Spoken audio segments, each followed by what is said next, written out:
Es la 1 de la madrugada, 12 de la noche en Canarias. Cada día damos la cara por contar la verdad. Onda Cero. Estamos en otra onda. Las mujeres que más guerra vienen dando. La radio de Julia. De lunes a viernes, de 5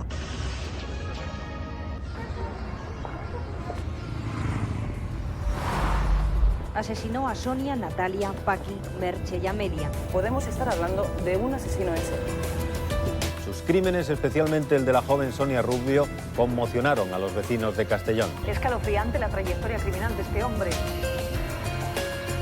El caso de Ferrandiz fue el primer caso en el que se utilizó el perfil criminológico para la captura de un asesino en serie en España. La única manera que la sociedad tiene de defenderse de individuos como Joaquín es conociéndolos. La historia de Joaquín Ferrandiz Ventura ahora sabemos que comienza en el año 1983 y finaliza para nosotros y a nivel policial en el año 1998. Pero vayamos por partes.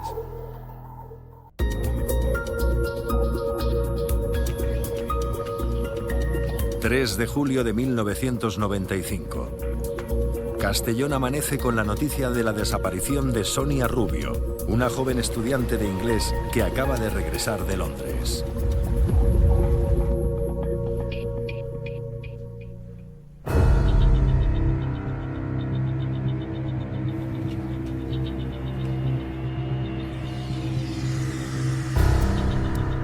En el verano de 1995, por los medios de comunicación, tengo conocimiento de que ha desaparecido una mujer en Castellón, Sonia Rubio. Estábamos trabajando en Valencia el homicidio de un hombre. A la vez también estábamos trabajando el secuestro de la farmacéutica de Olot. Y es en aquel momento cuando nos empiezan a llegar los primeros retazos de información del caso de Sonia. En la actualidad se abre paso en la programación de Antena 3 Televisión, brutalmente, prácticamente a empujones. Sonia Rubio está muerta. Se encontraba muy cerca del lugar del que desapareció. El misterio rodea la desaparición de Sonia Rubio. Sigue sin haber ningún dato. Apareció desnudo y con signos de violencia. El encontrar el cadáver no ha sido más que confirmar la hipótesis sobre la que se trabajaba. Descansa en paz, Sonia Rubio. Sonia fue vista por última vez caminando sola por la gran avenida de Benicàssim. Eran las 4:40 de la madrugada. Regresaba a casa después de pasar la noche con sus amigos en la discoteca Orange. 5 meses de movilización ciudadana e investigación policial no pueden evitar que se cumpla el peor presagio. En noviembre de 1995 aparecía el cadáver de Sonia Rubio entre las localidades de Benicàssim y Oropesa del Mar. Era un homicidio más que se investigó a nivel local por la Unidad Orgánica de Policía Judicial de Castellón, y la UCO ahí no interviene en lo que es la investigación pura y dura del homicidio de Sonia Rubio. Estamos en 1997 y la UCO se incorpora a la investigación del asesinato de Sonia Rubio. Hay una solicitud por parte de la autoridad judicial para que se incorpore a esa investigación la sección en concreto de homicidios de UCO, integrado junto con la Unidad Orgánica de Policía Judicial de Castellón. Al dolor por el crimen de Sonia se suma la incertidumbre, el miedo. La ciudad no duerme tranquila sabiendo que hay un asesino entre la población. Puede ser cualquiera. Las esperanzas se centran en la Unidad Central Operativa de la Guardia Civil, especializada en secuestros y extorsiones. Nos trasladamos a la provincia de Castellón e iniciamos pues, el estudio de lo que es la desaparición y el homicidio de Sonia Rubio. Indudablemente lo que se hace es revisar todo lo que es la investigación en sí, todas esas diligencias policiales y judiciales que se han realizado al respecto, de ese hecho concreto, de un solo hecho concreto, que es la muerte de Sonia Rubio.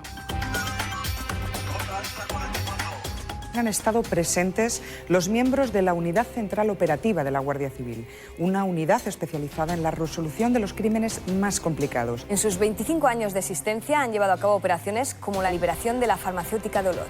La búsqueda de estos 4 meses ha sido desgraciadamente inútil, pero en estos momentos nuestros objetivos se centran en encontrar a ese individuo o individuos que se llevaron a Sonia esa noche y que aparentemente la asesinaron. Han venido a ayudar o a colaborar con nosotros gente de Madrid, de la central, y gente de Valencia.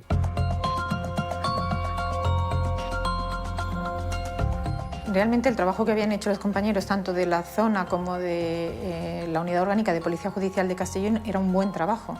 ¿Por qué iniciamos la investigación casi desde cero? Porque es el sistema de trabajo de la Unidad Central Operativa, sobre todo cuando son casos de este tipo, casos del pasado, para ampliar sobre todo la información que existía sobre Sonia Rubio, sobre la víctima. Se hace un estudio general tanto de la víctima, del entorno, de cómo han podido suceder los hechos.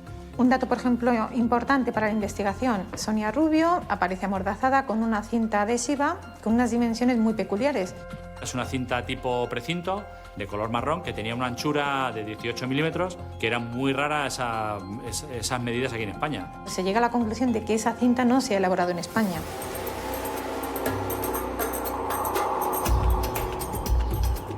Los agentes se despliegan por la zona, interrogan testigos, rastrean los comercios en busca de la cinta adhesiva y visitan la discoteca en la que se vio a Sonia por última vez. Sobre las 5 de la mañana llegué yo aquí a la discoteca y me la encontré. Y me preguntó porque ella estaba buscando a alguien para que la llevara a casa.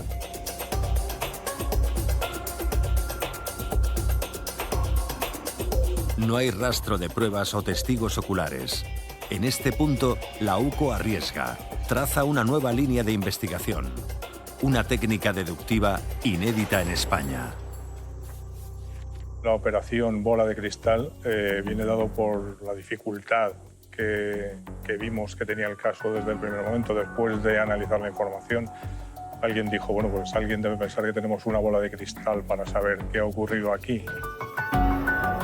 Se intentó hacer un perfilado del posible autor, pero de una forma no profesional. Se decidió utilizar una doble aproximación.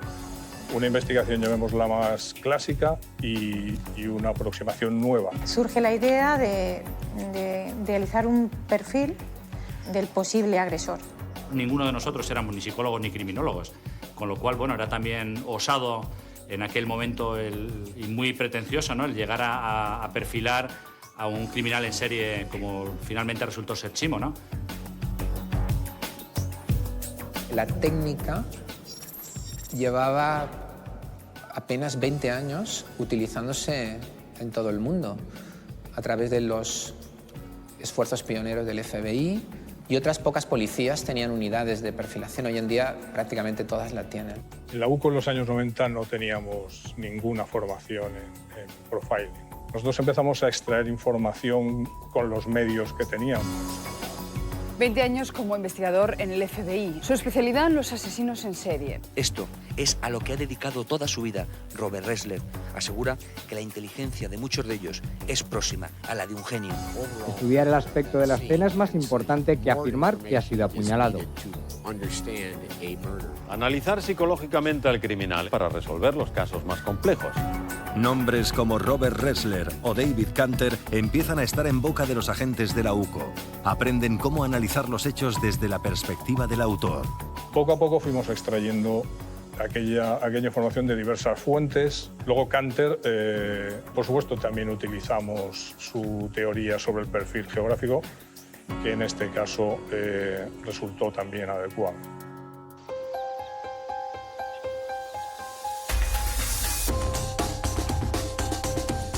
I used some very simple ideas from my background, actually as a psychologist studying how people made sense of places and found their way around cities, and what we called environmental psychology.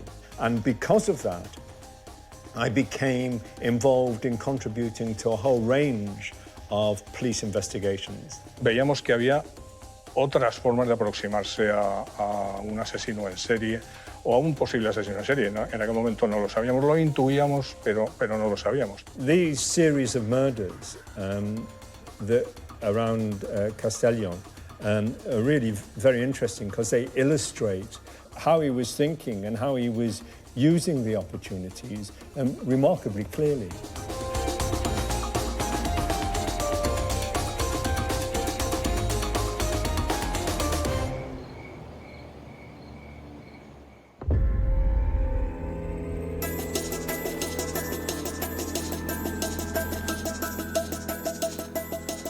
Mientras la UCO elabora un incipiente perfil criminal del asesino de Sonia, llama la atención de los agentes otros 3 casos sin resolver.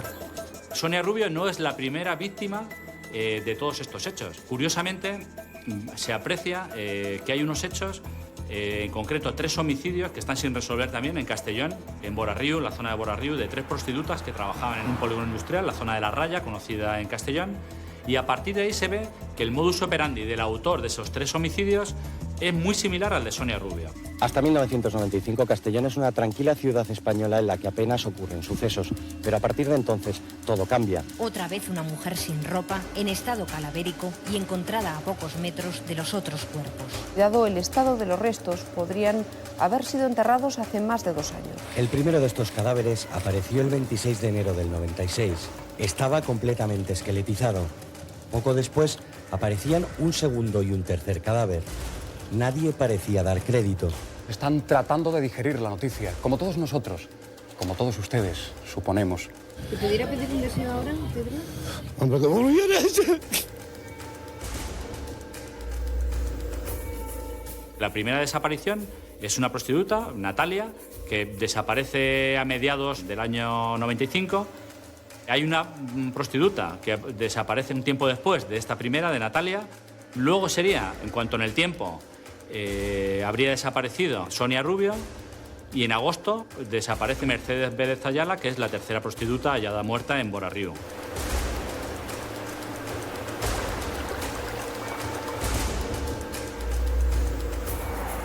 La parte más dura del trabajo en la unidad central operativa es el tratar con el dolor de las personas. Te ha desaparecido un hijo, te ha desaparecido una hermana, te ha desaparecido un amigo. Son los peores momentos.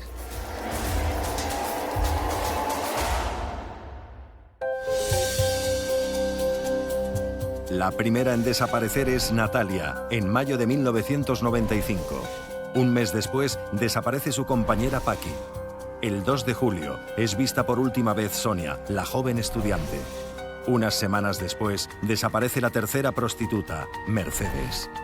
Con las lluvias del invierno, se conocen los desenlaces más terribles. Aparecen consecutivamente los cuerpos de Sonia, Natalia, Mercedes y Paqui, todos en lugares diferentes a donde desaparecieron. La desaparición y el homicidio de Natalia, Merche y Paqui había sido llevado por el Cuerpo Nacional de Policía. Han aparecido todos maniatados, con sus propias prendas, estrangulados. La muerte ha sido por estrangulación mecánica. Vemos que puede ser la firma del autor que ha dejado en estos casos. Conocíamos la existencia de Vicente Garrido Genovés, un profesor de prestigio de la Universidad de Valencia, y decidimos contactar con él pues, para que nos dijese que estábamos en el camino correcto. Yo creo que la Guardia Civil se da cuenta que tienen que tomar una decisión. ¿Por qué? Porque lo que tiene son 2 tipos de víctimas. Mujeres que se dedicaban a la prostitución y aquellas que no tenían relación con este oficio. Había 1 o más asesinos. El juez instructor, José Salviñana, piensa, en colaboración con la UCO, que podría ser importante consultarme. El equipo especializado en desapariciones incorpora a sus filas a un criminólogo. Urge un estudio psicológico profesional para determinar si los crímenes investigados por policía y guardia civil están relacionados. Pero un suceso inesperado hace tambalear la hipótesis de un asesino múltiple. Fue una cosa para nosotros sorprendente. Había un detenido que incluso llegó a ingresar en prisión, un señor identificado como Claudio Alba Hidalgo, y bueno, fue sospechoso de las muertes de estas 3 prostitutas.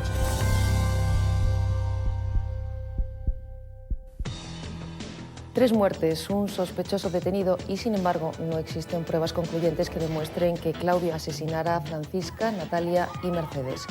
Poco se sabe del sospechoso, solo que es un hombre solitario e introvertido, sin antecedentes penales. Yo no veo que sea capaz ese chaval de hacer eso, es imposible.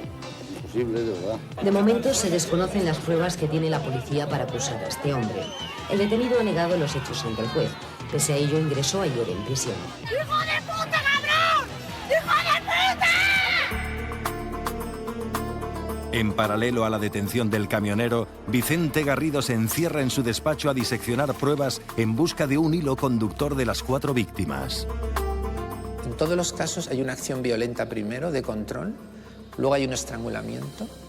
Se utilizan las prendas íntimas de la víctima para atar y amordazar y aparecen los cadáveres en zonas pantanosas o descampados, en un radio bien descrito.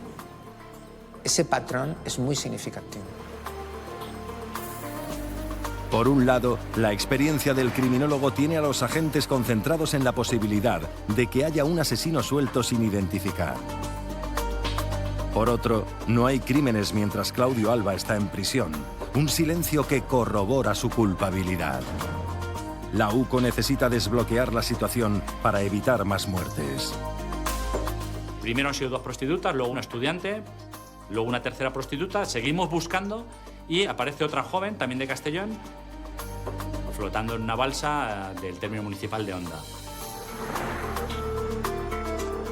La Guardia Civil maneja indicios que vinculan la muerte de Amalia Sandra García, también en Castellón y en circunstancias muy parecidas a la de Sonia Rubio. Amelia García, empleada de una fábrica de medias, fue vista por última vez en una discoteca del polígono de Los Cipreses. En septiembre desaparecía, al igual que Sonia Rubio, de noche y al salir de una discoteca. Era muy elegante, ¿no? Muy llamativa, muy a la expectativa de los sinvergüenzas. Ella siempre se apoyaba en mí y decía siempre, mamaita, qué miedo me da este mundo. Le da mucho miedo. Su asesino no dejó ninguna pista. Un criminal precavido que, además, quiso dificultar la identificación de la víctima machacando sus dedos. Pero las fechas exculpan al camionero. Claudio fue detenido en enero de 1997.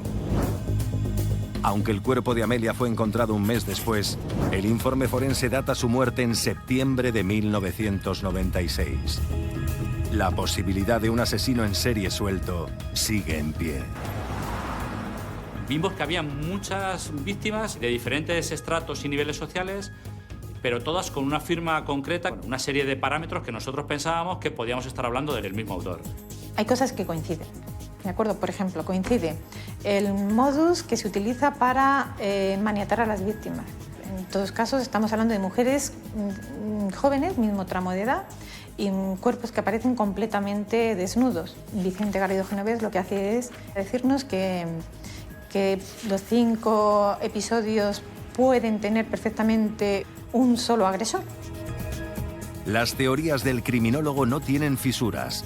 El perfil psicológico adquiere un papel decisivo en la operación Bola de Cristal.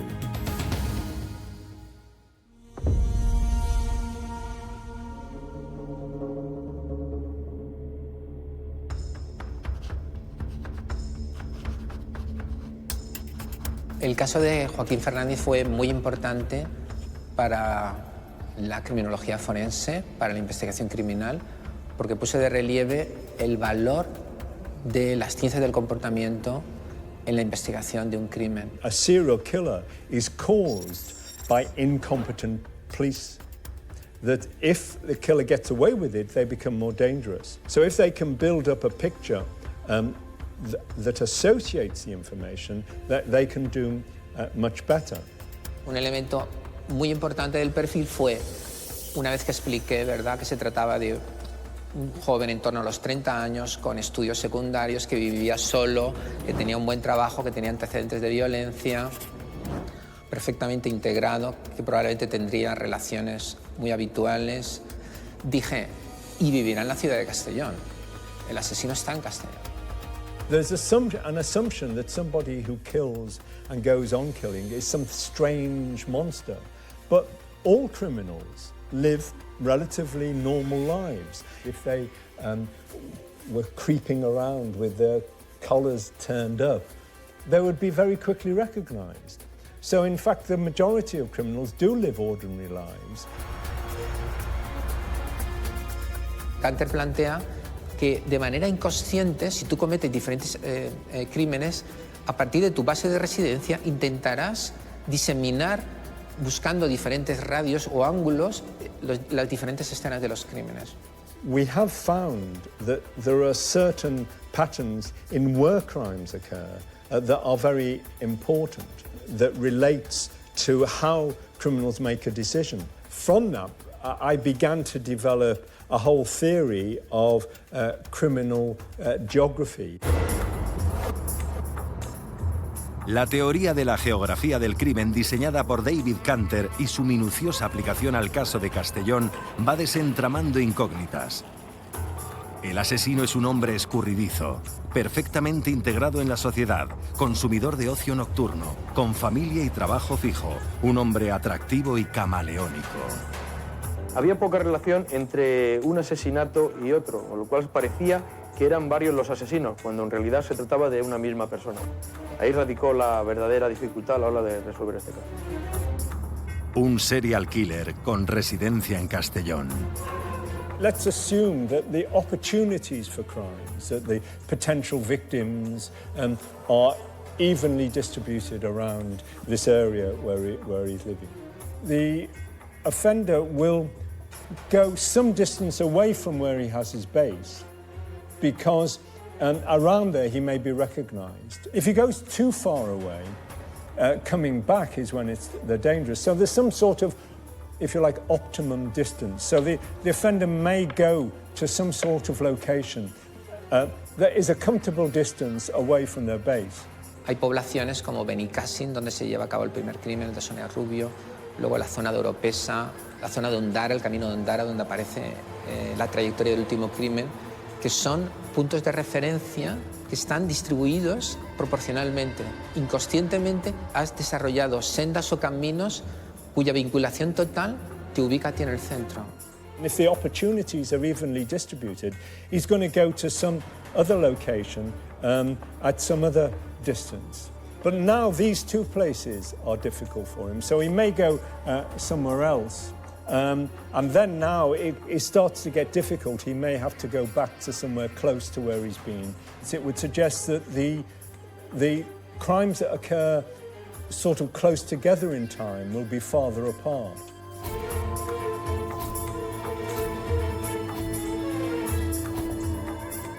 El caso de Sonia Rubio y el de Amelia Sandra eran dentro de la zona los asesinatos más alejados entre sí.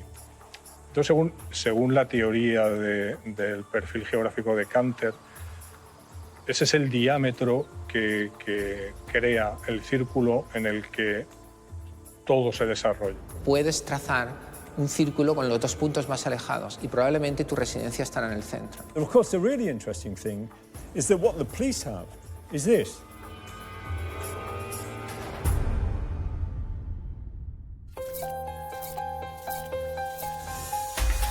Oropesa del Mar, Onda, Villarreal, Benicàssim, una coreografía geográfica que va tomando forma en las anotaciones del criminólogo. En mi perfil planteé el hecho de que debería mostrar en su historial un antecedente de violencia. Habíamos comenzado a investigar, a estudiar el entorno delictivo de Castellón. Personas con antecedentes por delitos similares. Lo que se hace es un estudio de todos los individuos que tienen antecedentes por delitos contra la libertad e indemnidad sexual. Es muy extraño que una persona pase de no mostrar ninguna acción violenta a una violencia tan elaborada. Es decir, hay una fantasía muy pulida, muy sólida. La UCO prepara en tiempo récord un listado de sospechosos con antecedentes penales para analizar sus coartadas y su pasado. Joaquín Ferrando y Ventura estaba en un archivo que habíamos ido elaborando junto con los compañeros de la Unidad Local de Policía Judicial, de personas con antecedentes por hechos delictivos similares a los que estábamos investigando. Aparece la figura de Joaquín Ferrando y Ventura, una persona que tenía antecedentes desde el año 1989 por una agresión sexual a una mujer joven también de la provincia de Castellón. María José, de 19 años, vuelve a casa de noche en su ciclomotor. Joaquín provoca un accidente para ofrecerse a llevarla al hospital. Ya en su coche, la viola y la deja marchar. Había sido condenado a una pena de privación de libertad de 14 años y de los cuales había cumplido 5 años en régimen cerrado y había salido en régimen abierto, en tercer grado, en febrero del año 1995. Era uno de tantos. En el año 89, con 26 años, fue condenado por violación, pero su capacidad para ocultar su peor rostro hizo que muchos pensaran en la posibilidad de un error judicial, proclamado a los cuatro vientos por su madre Asunción Ventura, ahora escondida en un pueblo de Valencia, aturdida por el brutal desengaño. Estaba en libertad condicional acusado de violación cuando cometió los asesinatos.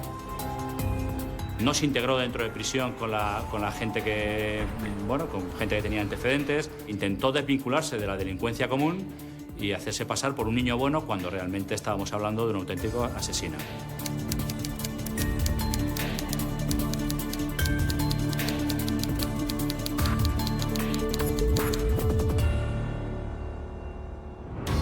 Cuando contactamos con la primera víctima de Joaquín Fernández Ventura, una mujer, María José, que fue violada, que 10 años después no había superado el episodio, conseguimos que colaborase con nosotros. Y la información que proporcionó fue fundamental.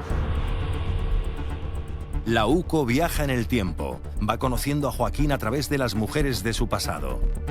Se localiza entonces a Beatriz, su novia de la adolescencia.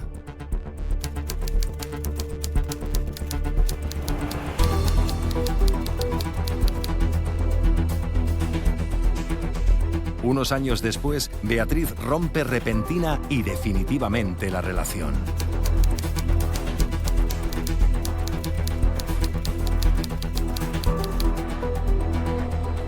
Es muy importante comprender que la fantasía de los diferentes crímenes está ya ahí en esa violación. Porque cuando Fernández sale de la prisión, está claro que ya se ha convertido en asesino en serie. Tiene muy claro que ya no va a cometer el error que cometió, que es dejar viva a la víctima. A pesar de su buen comportamiento penitenciario, 6 años en prisión no parecen reinsertarle. De aquella lista de personas con antecedentes, un ansioso Joaquín se presenta como principal sospechoso. En febrero del 98 se produce un hecho protagonizado por él en el que intenta abordar a una mujer en Castellón. Son las 6 de la mañana. Lidia camina por la zona de ocio de Las Naves. Joaquín se oculta en su coche aparcado hasta que la chica sobrepase el vehículo. Esta mujer comenzó a gritar, pidió ayuda y un hombre que estaba allí acudió en su auxilio. Toqué el cristal y le dije que qué coño estaba haciendo la criatura. Y dijo que a mí que me importaba. Entonces di la vuelta al coche, abrí la puerta y lo saqué de un empujón fuera. Al cual parecía que quería hacer, y como intentes hacerte, te sacudo un puñetazo ahora mismo. Este hombre anotó la matrícula de su coche. Gracias a eso, Fernández fue identificado y detenido por la policía.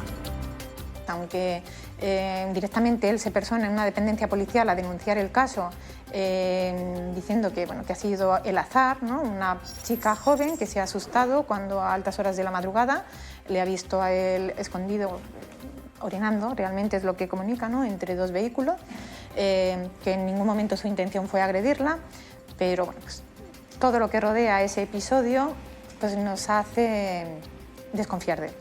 Y es ahí cuando se centra la investigación en torno a su persona.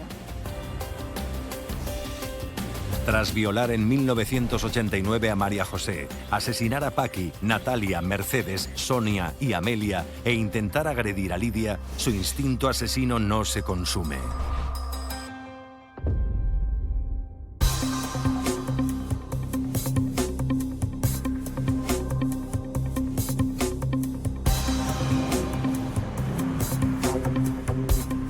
Se busca a Joaquín Fernández Ventura, un engatusador de mujeres, un complejo asesino en serie con un cociente intelectual de 120, un 30% superior a la media.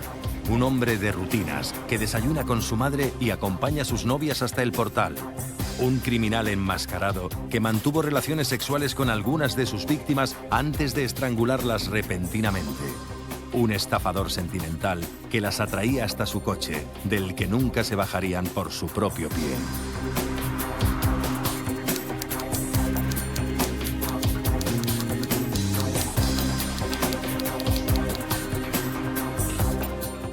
Centrada ya la investigación en la persona de Joaquín Fernández Ventura, lo que hacemos es iniciar un control de sus actividades.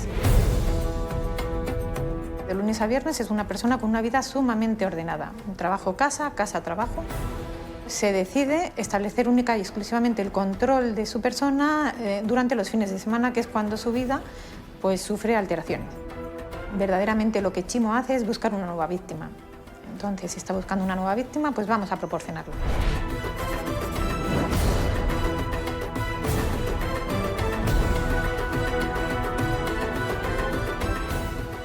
Somos otra compañera y yo, realmente, las dos mujeres que en aquella época formábamos parte del grupo de personas de la Unidad Central Operativa, las que bueno, pues, vamos a hacer cebo de Joaquín.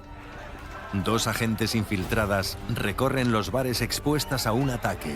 La operación aborda su nivel más arriesgado. Durante los primeros meses y los primeros fines de semana todo era normal. Hasta que llega el verano y el calor. Primer día de vacaciones para muchos afortunados, que habrá sol en casi toda España.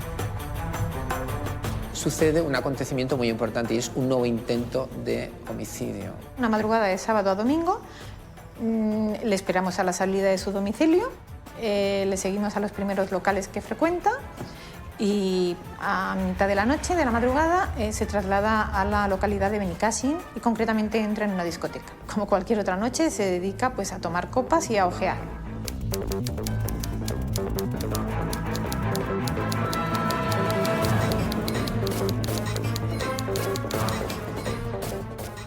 Tenemos la impresión de que está siguiendo a alguien dentro de la discoteca, está moviéndose detrás de alguien. En aquel momento nos ponemos en máxima alerta, por supuesto. Sale apresuradamente de la discoteca, se introduce en su vehículo y comienza a hacer un seguimiento a otro vehículo. Todavía no sabemos a quién está siguiendo hasta que sale una carretera principal en la que efectivamente vemos que está siguiendo a un vehículo con una mujer dentro. Joaquín detiene el vehículo detrás del vehículo al que va persiguiendo. De ese vehículo al que persigue sale una mujer joven que entra en un local de ocio. En ese momento Joaquín, que había estacionado su vehículo justo detrás del vehículo al que estaba persiguiendo, pues sale de su vehículo, se aproxima a él y manipula la rueda derecha trasera de ese vehículo. Tras escasos segundos de manipulación de esa rueda, vuelve a subir a su vehículo. Mi vehículo, que era ocupado por dos compañeros y por mí, pues permanece a la espera. Joaquín Fernández controla los tiempos, es una persona muy inteligente, tiene un perfil psicológico muy alto y es una persona que controla constantemente los tiempos en todos los movimientos que hace, en toda su vida. Joaquín espera paciente a su víctima. Tras la precipitación del ataque a Lidia, el asesino despliega su autocontrol y alevosía, pero esta vez ante la tensa mirada de los agentes. Es cuando esa mujer sale del local de ocio y se introduce en su vehículo y reinicia la marcha, pues cuando vemos lo que ha pasado, y es que la rueda que Joaquín había manipulado iba sin aire. En aquel momento cerramos mucho más el dispositivo, sabíamos que no podíamos cometer el más mínimo error, porque esa mujer podía estar en peligro. Se sale de la vía y son múltiples los vehículos que paran para auxiliarla. Joaquín es el primero que sale de su vehículo y es el primero en auxiliar a la víctima. Y lo que hace es recogerla en brazos e introducirla en el asiento del acompañante de su vehículo. Los numerosos conductores que presencian cómo Joaquín recoge a la chica hacen que el depredador se cohíba, mantiene su rol samaritano para aplacar sospechas. Fingió ser su salvador, el mismo modus operandi que la primera agresión sexual que le llevó a la cárcel. Pero claro, ya la Guardia Civil estaba detrás, muy pendiente, ellos aparecieron y claro, ya ahí se frustró el nuevo crimen. El depredador de Castellón es detenido y puesto a disposición judicial. Sale a la luz el asesino detrás del hombre modélico. Es una persona sumamente educada, con un trato muy agradable. Toda la gente de su círculo cercano se ha sorprendido mucho con estos hechos, incluso en su trabajo. al que definían como una persona muy trabajadora, muy eficiente e incluso lo han llegado a calificar como un trabajador modelo.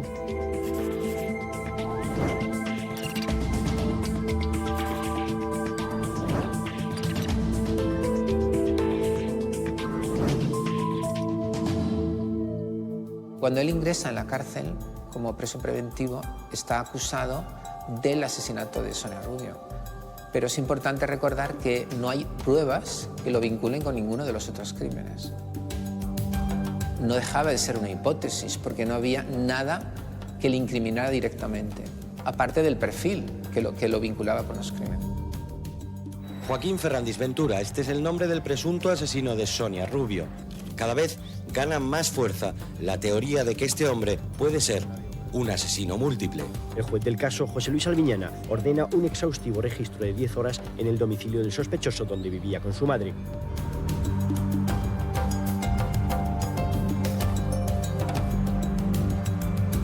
Joaquín observa impasible, con su media sonrisa, cómo los agentes inspeccionan su habitación.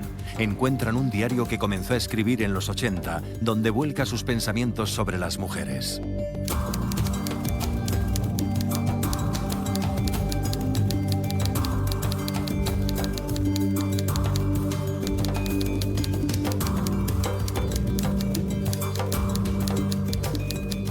La relación de Ferrandis con las mujeres es compleja.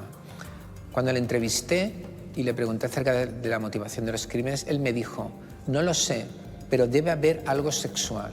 Tenía un problema con las mujeres, quizá devenido de problemas o con su madre o con la primera pareja que tuvo, con Beatriz, de la cual salió muy marcado. Él alcanza el clímax cuando ha cosificado a la mujer y la deja expuesta. Porque el mensaje que uno recibe cuando ve esos cuerpos es, no sois nada. Un testimonio escrito de la animadversión del detenido hacia el género opuesto. El registro da sus frutos. Tampoco es una persona que tenga excesivas cosas en su domicilio. En el año 80 ya se quedó sin padre, la madre ha sacado adelante una familia de 3 hijos. Tampoco ha sido una familia excesivamente acomodada dentro de Castellón. Durante el registro del domicilio sabíamos que una de las cosas importantes que podríamos encontrar era la cinta de embalar con la que amordazó a Sonia Rubio. Es curioso porque la primera víctima de Joaquín Ferrandis Ventura recuerda que ella había sido también amordazada con una cinta adhesiva. Recuerdo exactamente la medida, 18 milímetros de ancho. En el momento que la encontramos la medimos y sabíamos que esa era la cinta.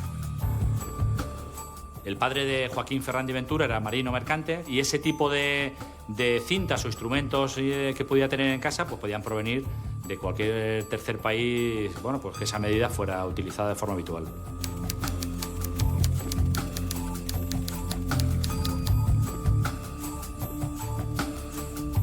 Se encuentra también el tapón del neumático de esa rueda que había manipulado a finales de julio de ese mismo año. Tenían sobre un cenicero en su habitación. Bueno, iba guardando algunos efectos de los delitos que iba cometiendo. Habiendo reincidido durante su libertad, con pruebas que le señalaban como asesino en serie, Joaquín Ferrandis Ventura está contra las cuerdas. Hay un inculpado y con indicios de que se le pueda imputar algún asesinato más y esperemos que en los próximos días pues, puedan dar resultado. Se trata de una persona bastante normal, solitario y que pasaba bastante desapercibido, cosas estas que han dificultado la investigación. Joaquín Ferrandis, el asesino de Castellón, está acusado de matar a 5 mujeres y de intentarlo con otras 2. Tuvo que tomar una decisión, ¿colaboro o por el contrario me cierro en banda? Porque él dijo, supongo que yo lo hice, pero ese no era yo de verdad. Esta es la hipótesis que yo llamo el monstruo dentro de mí. Se llegó a empatizar con él, en cierto modo, bueno, pues desde un punto de vista positivo. Incluso de comer juntos, si teníamos que comer en un despacho, no llevarle a los calabozos para comer.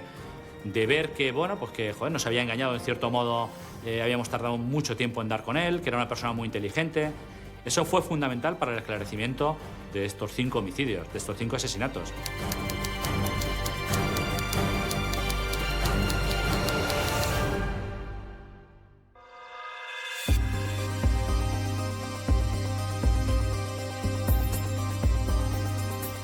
A las 6:30 de la madrugada del 6 de noviembre de 1998, Joaquín comunica desde su celda que quiere colaborar en lo que se acuerde. Una caravana de coches policiales recorre la comarca al son de las indicaciones del asesino. Recogíamos a Chimo en la prisión, lo llevábamos a hacer las diligencias correspondientes y lo devolvíamos a prisión cuando la autoridad judicial lo estimaba conveniente. Colaboró en cierto modo y a su manera también, lógicamente, a la hora de, pues de explicar ciertas facetas de su comportamiento y ciertos detalles de los homicidios que únicamente conocía él. Si no se hubiera tenido nada, probablemente Fernández no hubiera podido ser capturado. These series of murders have their own, inevitably their own particular quality, because the Mediterranean gets in the way.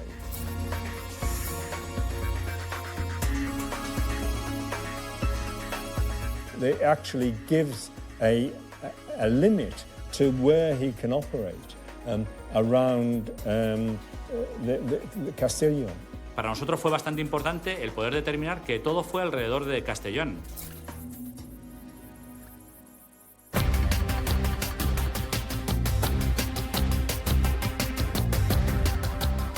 El confeso depredador de Castellón se sienta delante del juez, pero antes hay que resolver una cuenta pendiente con Claudio Alba, un camionero que frecuentaba la antigua Nacional 340, pero que no era ni mucho menos un asesino. Hace unos días un hombre en España respira especialmente tranquilo. Se trata de Claudio Alba, el camionero que fue encarcelado como presunto autor de la muerte de 3 prostitutas en Castellón. Sabes que eres inocente de una cosa y que te acusen así por las buenas. Y eso es lo que más me fastidió. Estoy seguro que he sido cabeza de turco, porque yo no había hecho nada.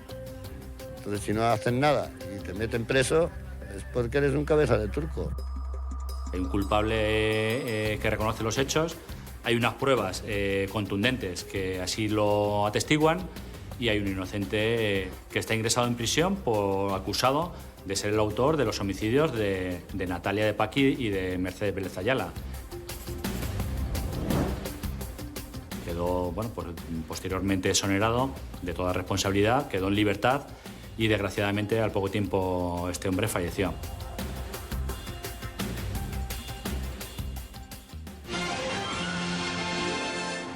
Expectación y grandes medidas de seguridad en la audiencia de Castellón, donde ha comenzado el juicio contra Joaquín Ferrandiz Ventura. Este hombre de 35 años está acusado de matar a 5 mujeres y de intentar asesinar a otras 2. Llevó a la fuerza el procesado a Sonia, dándole muerte allí mismo, con absoluta sangre fría, estrangulándola, apretándole el cuello con ambas manos, estando Sonia atada y amordazada. Estoy de acuerdo con la relación de hechos de la defensa y no voy a contestar a más preguntas. En Castellón se condenaba a Joaquín Ferrandiz, el hombre que violó, torturó y asesinó a 5 mujeres, a 69 años de prisión, de los que pasará un máximo de 25 en la cárcel, aplicando el nuevo Código Penal. La experiencia nos dice que suelen repetir sus patrones de conducta delictuales una vez que salen a la calle. Son difícilmente rehabilitables, aunque yo no soy quien para decir si esto es imposible o no. Realmente a mí se me hace difícil creer que cuando este individuo salga va a ser un individuo reeducado. Es decir, se me hace difícil pensar que no va a volver a actuar. Joaquín Fernández va a salir de la cárcel en el año 2023. ¿Va a constituir un serio peligro para la sociedad en aquel año? Tal vez ni siquiera Joaquín tenga la respuesta. Un psicópata que, según consta en la sentencia, mata consciente de sus actos. Un asesino en serie confeso que solicitó voluntariamente asistencia psicológica en prisión. ¿Hay momentos muy bajos aquí dentro? Sí, claro, muchos. Muchos. Muchos. Hay que especificar alguno. Si quieres, sí. Sí, hay muchos, porque uno se come mucho la cabeza. Y pensar a veces es autodestructivo. Si uno no recibe ayuda es autodestructivo total. Yo, por ejemplo, tengo un poco de suerte porque me gusta la lectura, me gusta escribir, o sea que me considero incluso un poco más afortunado que otros que casi no saben ni leer. Entonces ellos simplemente su único hobby es drogarse y lo comprendo porque como no tienen otra salida, se drogan. Yo pues tengo otras salidas y me considero afortunado, pero de todas formas es duro. Si uno reconoce lo que ha hecho, más se puede pedir ayuda, yo lo reconozco. Nuestro trabajo, el de los medios de comunicación, el de los cuerpos policiales, el de los psicólogos que realicen perfiles, que todo nuestro trabajo lo que viene a hacer es unir. Y unidos somos más. La operación Bola de Cristal, 3 años después de iniciarse, tenemos la satisfacción de decir que se quedó cerrada totalmente y bueno, pues sirvió también de ejemplo para lo que son las investigaciones complejas de homicidios seriales que también existen en España. En España no teníamos asesinos en serie. Luego, hay que comprender que aquel caso fue realmente pionero. Detuvimos a un asesino en serie, pero lo más importante es que aprendimos a adelantarnos a sus acciones.